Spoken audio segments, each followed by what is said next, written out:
Muchísimas gracias por estar aquí, por haber coordinado agendas para poder estar todas reunidas y representar este primer ciclo fronterizo del Corral de Comedias de Alcalá de Henares. Es un ciclo que nos hemos inventado para acercar al público los lenguajes que están un poco en la frontera entre lo que hemos llamado escénico y performativo. Luego hablaremos un poco de esto.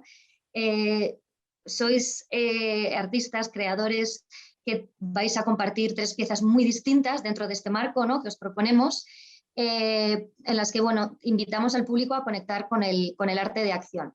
Entonces, para que el público quizá entienda un poquito más acerca de las piezas que vais a presentar, pues os invitamos a que en vuestras propias palabras, que más allá de la sinopsis que ya pueden leer, que a veces puede ser un poco críptica o demasiado informativa, pues que en vuestras propias palabras, así un poco de andar por casa, que es donde estamos, podáis contar un poquito, muy brevemente, acerca de vuestros trabajos. Entonces vamos a ir en orden y luego mi compañero Manuel va a ir lanzando también algunas imágenes para que podamos ver un poco la cristalización de lo que nos vais a contar.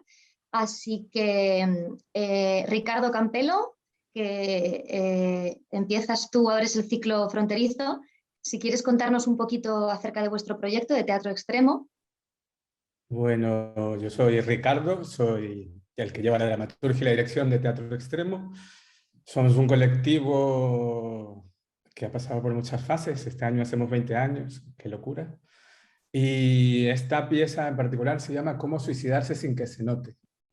Y en ella el público se va a encontrar a 4 personas, un adolescente de 14 años y 3 adultos que rondan los 40 años, que van a celebrar una reunión mientras beben vino aguado. Una reunión que es un simposio al estilo de la antigua Grecia.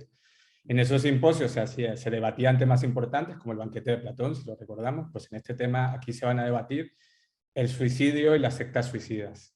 Se va a debatir el diálogo que se creará, no solamente un diálogo textual o a través de la palabra, sino con acciones y también utilizando partes de los discursos de algunos líderes de las sectas suicidas, como Heaven's Gate o los Davidianos o la secta de Guyana, la de Jim Jones, y también un discurso suicida como el de Klaus Kinski.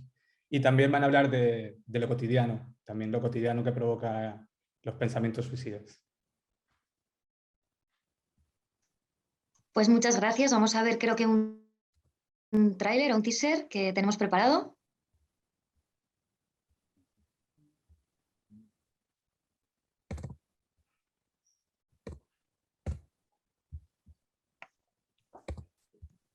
Sí, ahí está. Y...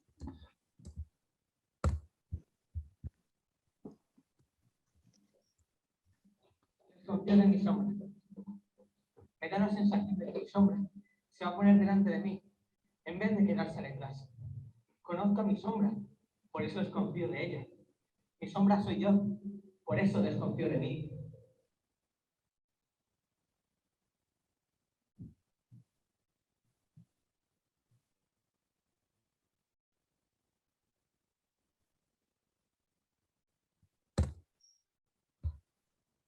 Súper.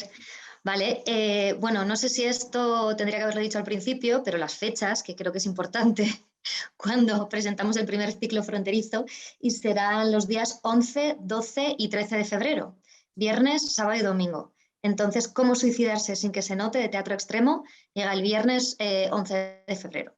Seguimos el sábado con Teatro Pandémico Animal, con Jaime Vallaure. Buenas, Jaime, ¿qué tal? Cuéntanos un poquito en tus palabras qué es Teatro Pandémico Animal. Bueno, Teatro Pandémico Animal, en primer lugar, es una reflexión desde el principio de la pandemia. Yo estuve un mes en el hospital con una neumonía grave, justo al principio, cuando todavía no había medicación, y digamos que pude vivir en carne propia lo que significaba ver cómo un sistema se iba a pique, ¿no? Luego no se ha ido a pique. Pero bueno, digamos que me quedó muy claro que por un porcentaje muy pequeño no nos hemos ido al garete.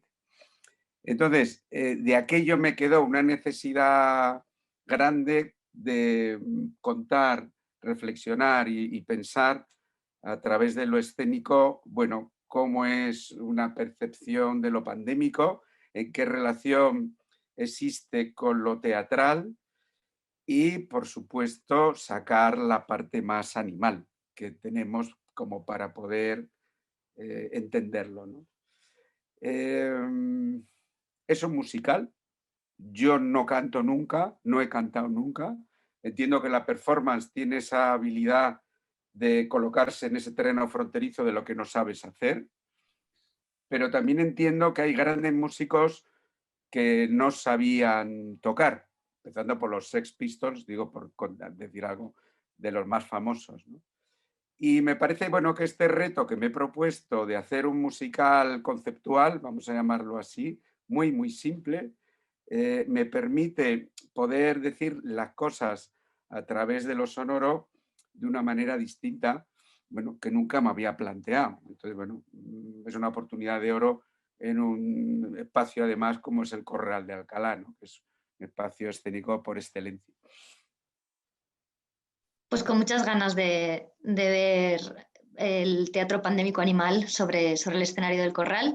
Quien nos esté escuchando tiene que esperar a venir al día 12 de febrero, porque Jaime ha decidido guardarse el secreto de lo visual hasta entonces. No es porque esté desnudo ni nada, ¿no?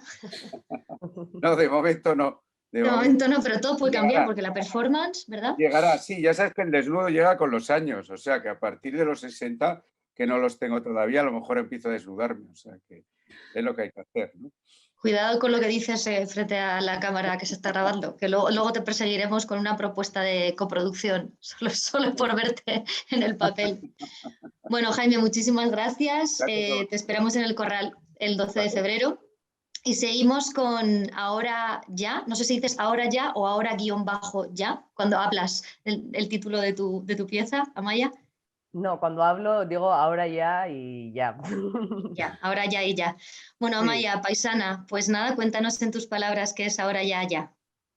Pues ahora ya nace un poco de mi inquietud, bueno, decir que es mi primer solo de creación, ¿eh? Generalmente trabajo con mi compañero, con Damián Montes de Oca, que nuestra compañía se llama así, Amaya Bono y Damián Montes de Oca, por elaborar un poquito el nombre. Y ahora ya es mi primer solo de creación y nace un poco de mi inquietud con la cuestión del tiempo.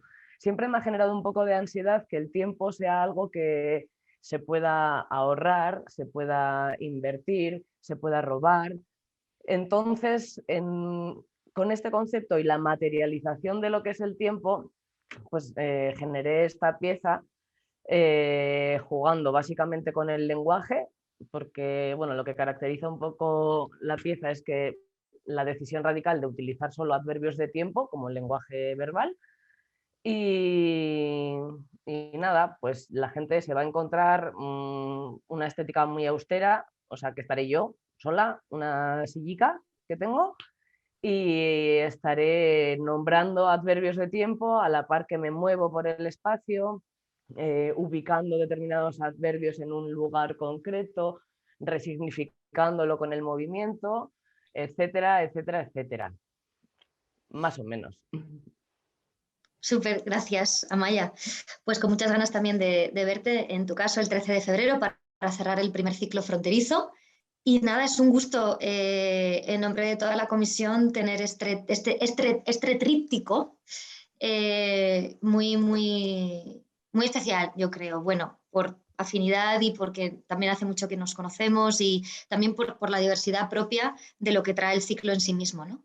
Pero bueno, sin extenderme mucho, quizá ahora puede entrar mi compañero Manuel Bonillo y podemos hablar un poquito de algunos de los conceptos que igual ya han ido saliendo.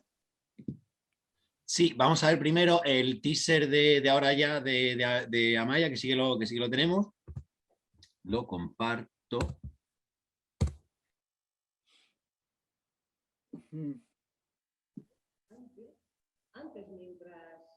Antes, de repente, mientras, antes, al principio, de repente, mientras, ahora, antes, jamás, nunca jamás, nunca jamás, nunca jamás, nunca jamás al principio nunca, jamás, de repente, mientras,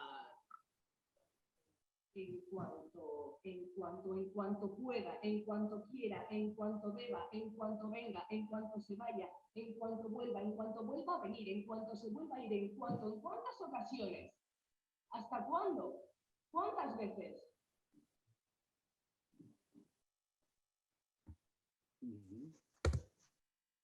Vale. Pues eso sería. Y voy a apagar, perdón YouTube, que no me salte la siguiente. Y ya estoy con vosotros. Vale. Pues voy a cambiar a galería para que nos veamos todas. Y pues repetiros las gracias que os ha dado Yara por estar aquí y por ayudarnos a la Comisión Artística a intentar comunicarnos mejor con el público. Y dado que es un ciclo que ronda el lenguaje performativo o la performance, yo quería empezar preguntándoos, a partir de casi un chascarrillo, ¿sabes? Que nos contó Alex Peña, que es otro compi de la Abadía, que decía que un colega suyo explicaba lo que era la performance de una manera muy simple. Le decía a la gente, si la sangre es de verdad, es performance. Y si es ketchup, esto es teatro. Y entonces yo quería, a partir de esta broma casi, preguntaros a vosotras qué relación tenéis con el lenguaje performativo, consideráis que vuestro espectáculo es performativo o no, cuánto de verdad hay en esta casi broma que dice Alex Peña, cuánto de broma hay y cómo lo definiríais en plan rápido si alguien os preguntara, una persona de Alcalá se encuentra para la calle, venga, muy bien, lenguaje performativo, pero ¿esto qué es? Así que como queráis, podéis ir interviniendo como queráis. Bueno, pues esa afirmación a mí me lleva a pensar en la diferencia entre lo real y lo ficcional, ¿no?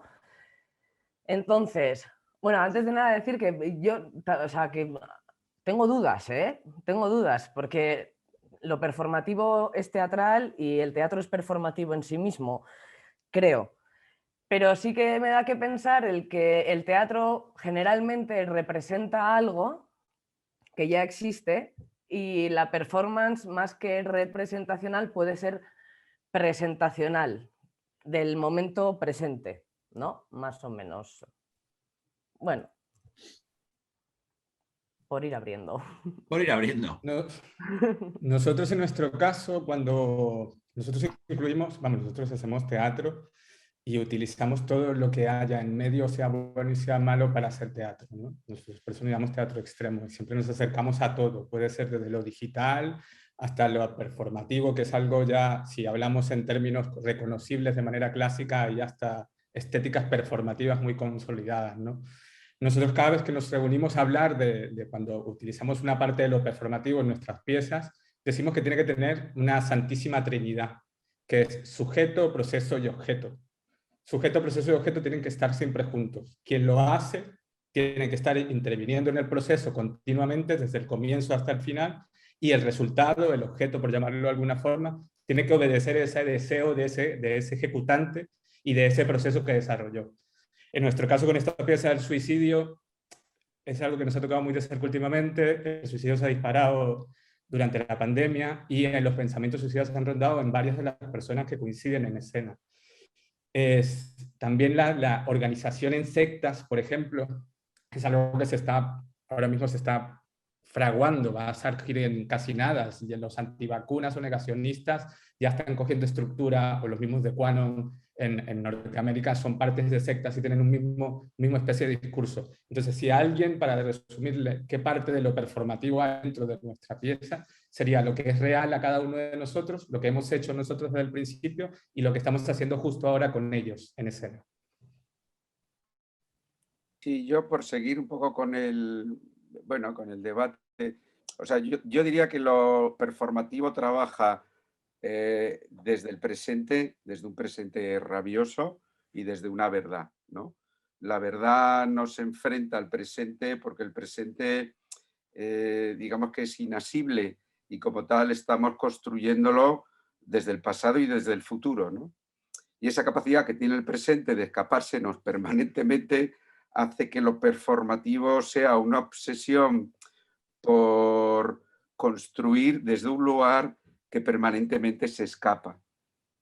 Lo teatral, yo creo que está colocado justo desde el terreno de la ficcionalidad, desde el discurso, ¿no? Desde una construcción de sentido que viene del pasado y que de alguna manera quiere ayudar a construir futuro, ¿no?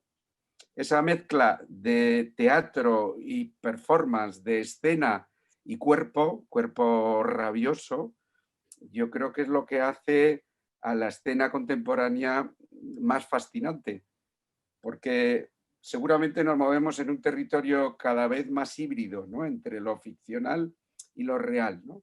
Entre un discurso que viene del pasado y que intenta pensar ese futuro y una realidad que permanentemente está descolocándonos, ¿no? Y qué mejor que un momento pandémico, ¿no? Para estar permanentemente poniendo a prueba nuestra proyección de futuro ola tras ola, tras ola y tras ola, ¿no? Claro, en ese sentido, seguramente una pandemia es lo más performativo que podemos vivir de manera colectiva, ¿no? Porque es una situación en donde el futuro como pronóstico se rompe, se destruye, ¿no? Estábamos acostumbrados a programar viajes a 2, 3, 4 años y ahora somos incapaces de saber qué vamos a hacer mañana, ¿no? Bueno, en ese sentido, seguramente esta situación nos está ayudando a tomar tierra y a pensar, bueno, desde ese lugar inasible que es el presente, que es la construcción performativa por excelencia. Bravo, muchas gracias. Me recordaba un puñado. Por ejemplo, lo que decía Maya me estaba recordando todo el rato a una de las definiciones como más académicas de lo performativo, que es de Diana Taylor, que dice que es justo todo lo que no respete la mímesis aristotélica. Todo lo que se salga de la relación aristotélica, que evidentemente la mímesis es la misma que la relación de representación, con lo cual, o sea, yo creo que también ese es uno de los puntos y a mí es una de las guías que me ha servido bastante. ¿Sabes? Muy interesante también lo que tú comentabas, Ricardo, ¿sabes? De cómo separar, o sea, como dar un método casi, ¿qué es lo performativo dentro de nuestro trabajo? O sea, también me parece muy pertinente recordar que no hay una pureza y tampoco creo que sea labor de las artes escénicas contemporáneas o de lo performativo establecerse como algo puro, separado totalmente de lo teatral, y creo que también eso es bastante complicado. Y luego lo que Sí, está diciendo Jaime me recuerda perfectamente. Dale. No, en efecto, eso que dices acompaña a Carrillo, porque justo la relación con lo del performance abyecto o el performance con cierto tipo de materiales como casi cliché es una cuestión que hemos heredado casi desde el accionismo vienés. Es decir, asociar siempre sangre a performance, teniendo, qué sé yo, a Paul McCarthy haciendo toneladas de ketchup, performance clasiquísimos que son aceptados. Es lo bueno del chiste, ¿no? Porque el chiste juega con esa especie de esquema clásico de, bueno, ya van a estar a esto desnudándose, cortándose y lanzándose contra el suelo. Entonces, ya ahora en esta época pandémica, como decía Jaime, o sea, en esta época ya no hay nada más abyecto que la misma época en sí, el tiempo presente. Entonces ya esta cuestión de encorsetar lo performativo como dentro del abyecto o dentro de eso, accionismo vienés, imaginaos hace cuánto tiempo, es algo que lo escénico por lo menos trata de desvirtuarlo completamente, porque nosotros hemos convertido un performance clásico como el de Marina You Like, sujetando el arco y la flecha, que es como tensión de una pareja o confianza en una pareja, lo hemos convertido en algo hiper naive, convirtiendo la flecha en una flecha de chupón, de esas de Cupido. Y entonces, claro, el elemento de tensión ya no existe, sigue siendo un performance porque es una visión retorcida de lo que fue en ese momento ese performance clásico, pero sigue encorsetado dentro de un esquema teatral que ayuda al espectador, en este caso, a tender puentes, justo una frontera, no es,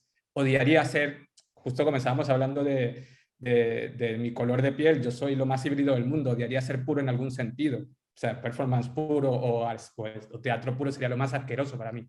Entonces, eso es lo bueno, ¿no? Desvirtuar ese academicismo que no acompaña al performance, que es algo como que ya deberíamos, vamos, que está superado en ciertos aspectos. Aunque ya haya toda una tradición performática que se puede citar, como tú dices, se puede citar una performance de Marina Abramovich, se la puede citar como parte de una... Otto Miul. Sí, claro.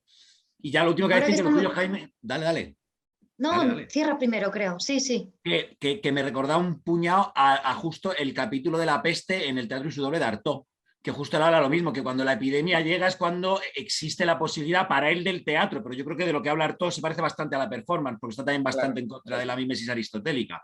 pero es completamente, si no lo conoces te lo recomiendo que te lo leas porque te va a encantar. Es un capítulo del teatro y su doble y te va a encantar. Y él explica cómo cuando llega la peste pues todo se derrumba y no hay ni presente ni el pasado y el futuro se igualan, solo hay presente, dice. Solo hay ciudad apestada y ciudad no apestada. Pasado y futuro son lo mismo, era cuando no estaba la peste, sí. Sí, lo interesante aquí es que, por continuar un poco lo que estabais diciendo, claro, la performance como tal, digamos, de manera académica, arranca en el futurismo a principios de 1900, ¿no? Y estamos hablando de un comportamiento artístico que tiene 120 años. Es decir, es lo fascinante y, sin embargo, lo estamos viviendo como algo rabiosamente contemporáneo, ¿no? Y de hecho, para mí ni siquiera arranca ahí, es decir, para mí arranca, para mí arranca la Revolución Francesa, que es el momento performativo por excelencia, ¿no? Donde se rompe el orden que viene de muchos años atrás, ¿no? Y de repente nace un nuevo proyecto que se tiene que estar permanentemente inventando. Por eso creo, sí, también un poco conectando contigo, ¿no? Que seguramente estoy en la sospecha, para pensar nuestro presente, el siglo XVIII, es decir, la época anterior a la Revolución Francesa, la época ilustrada, seguramente, y salvando todas las paradojas, sea el lugar ideal para reflejarnos, porque lejos de lo que se piensa, es un lugar fascinado por la dificultad de entender el presente, ¿no? Y es un esfuerzo constante que genera construcciones sociales o construcciones mentales, como puede ser la enciclopedia, ¿no? En donde el ser humano parece que se acerca a entender su lugar en el mundo. Claro, eso es luego lo que viene es un cataclismo absoluto, ¿no? Que es un poco en el lugar donde creo que estamos, ¿no? Estamos en el cataclismo y lo que estamos haciendo es apuntalando el cataclismo y seguramente, bueno, pues lo estamos intentando hacer de la mejor manera posible. Pero la sensación que uno tiene es que el edificio se derrumba, ¿no? Y que cualquier día, por mucho que lo apuntalemos, se viene abajo. Claro, seguramente la performance, al trabajar la vida en su esencia, la performance es cuerpo, tiempo y espacio, es decir, no hay más cercano a la vida que eso. Es una herramienta que todavía nos permite tener la posibilidad de hacer que el cuerpo piense, de hacer que el cuerpo se ponga en funcionamiento para coger una mano en el tiempo y en otra mano en el espacio, juntarlos, agitarlos y ver si todavía somos capaces de pensar que podemos hacer algo ahí. Yo creo que nos estamos pasando de tiempo, pero quiero traer como otra cosa a la mesa y exprimiros un poco más, ya que os tengo aquí. Y es que, bueno, podríamos seguir ya con lo que habéis aportado infinitamente, ¿no? Pero bueno, hay un tema que creo que de pronto ha salido por ahí un poco como camuflado, que, bueno, resumiendo, al final quienes estamos aquí, creo que todos nos relacionamos, transitamos, cuestionamos un mismo territorio entre lo contemporáneo, lo escénico, lo performativo y desde un lugar, desde dentro, ¿no? O sea, que lo habitamos, ¿no? Y de pronto, claro, yo pienso en quienes no lo habitan, ¿no? Quienes se conectan o se enfrentan, bueno, quizá sí, quienes vienen a conectarse con esto, ¿no? ¿Cómo abrirlo, ¿no? O sea, yo como creadora siempre me he preguntado, ¿no? ¿Qué nivel de responsabilidad también tengo como creadora para responsabilizarme de conectar, de generar los marcos y el contexto para mi trabajo, ¿no? Y ahora desde el Corral más todavía, ¿no? O sea, siento, bueno, por eso estamos también aquí, ¿no? Como en la conversación. Y me gustaría saber qué opináis, ¿no? O si es algo que os ocupa y cómo lo hacéis, ¿no? Sin entrar igual desde una perspectiva más de conocimiento o académica, ¿no? Y también sin tener que justificar, ¿no? Lo que hacemos, cómo somos capaces de abrir, ¿no? de descodificar o de invitar a un público quizá ajeno a nuestro contexto, ¿no? Yo me pregunto a veces si contarles un poquito antes qué se van a esperar o cómo enfrentarse a, pues mira, no va a haber narrativa o déjate llevar, ¿no? O sea, como hay quizá llaves, ¿no?, que se pueden entregar para que quizá el público se relaje un poquito antes de que la pieza termine, ¿no? Si es que acaban relajándose alguna vez. Entonces me pregunto, no sé, ¿cómo sentís en esta cuestión? No sé, para mí lo que dices, Yara, o sea, es necesario y fundamental en mi trabajo, por lo menos, que sea accesible. O sea, es como, si no puede venir mi abuela, paso. O sea, quiero decir, para mí tiene mucho valor o por lo menos en lo que estoy trabajando es en poder hacer, me cuesta llamarlo productos culturales, pero bueno, en poder hacer teatro que apele a diferentes niveles y que pueda tener o que pueda ser validado tanto para la academia como para mi abuela. Y eso es algo que siempre trato de tener en cuenta. En mi caso, ¿cuáles son las estrategias que he podido ir haciendo para que pueda ser así accesible?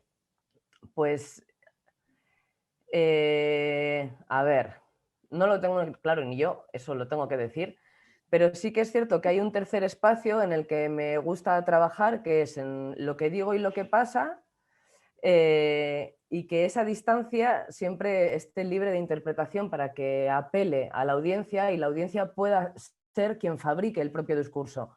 No fabricarlo yo y decir este es el trabajo, sino dejar una relación abierta para que necesariamente triangule con la audiencia y tome un rol protagonista en la decodificación de... A mí me pasa que, por ejemplo, presentando esta pieza, hay personas a las que les lleva a lugares muy diferentes, o sea, y te cuentan después a qué lugares les ha llevado y dices, ah, pues yo no estaba ahí, pero guay. Y para mí eso es un logro, ¿no?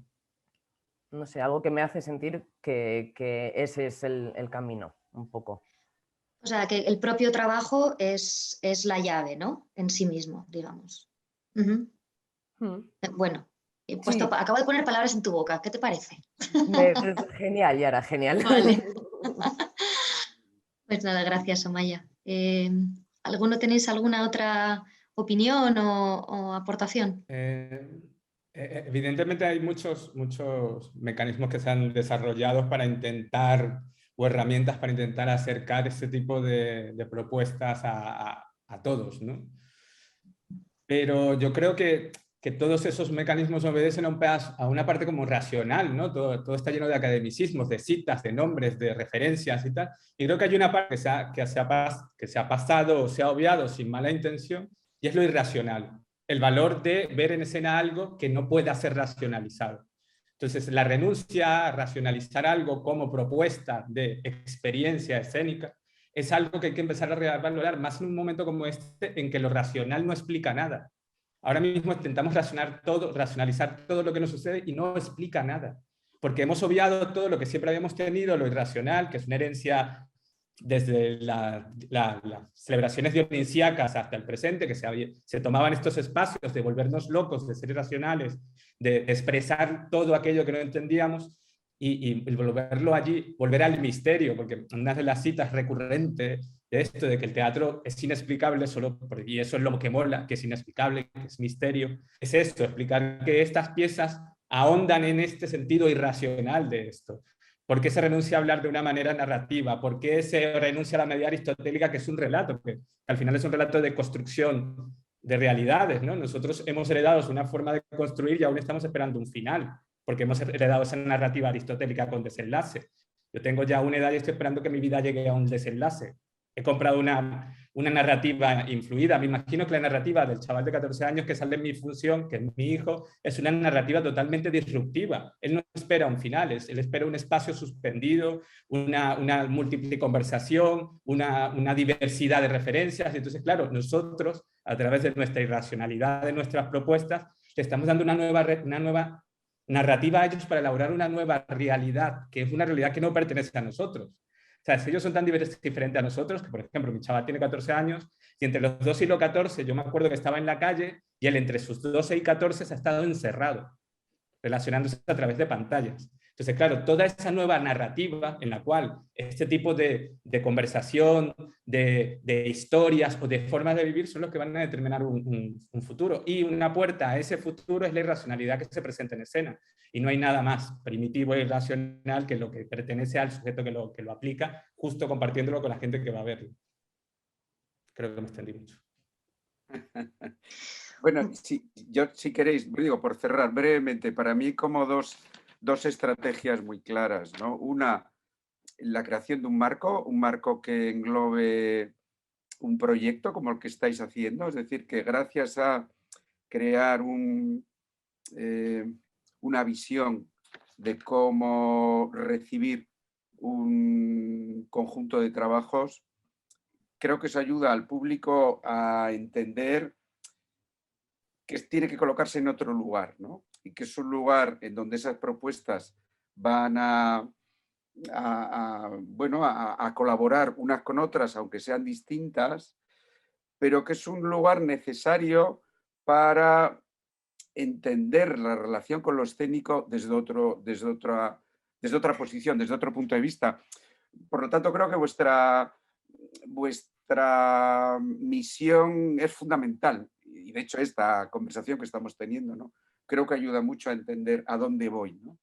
Y luego, yendo un poco más a lo concreto, claro, lo que uno se plantea es una utopía. Es decir, habría que decirle al espectador, mira, te coges, te vas al campo por la mañana, un día de diario además, y a donde sea, y te paras delante del primer paisaje que te parezca que está bien, y ahí te quedas, y esperas a ver qué pasa.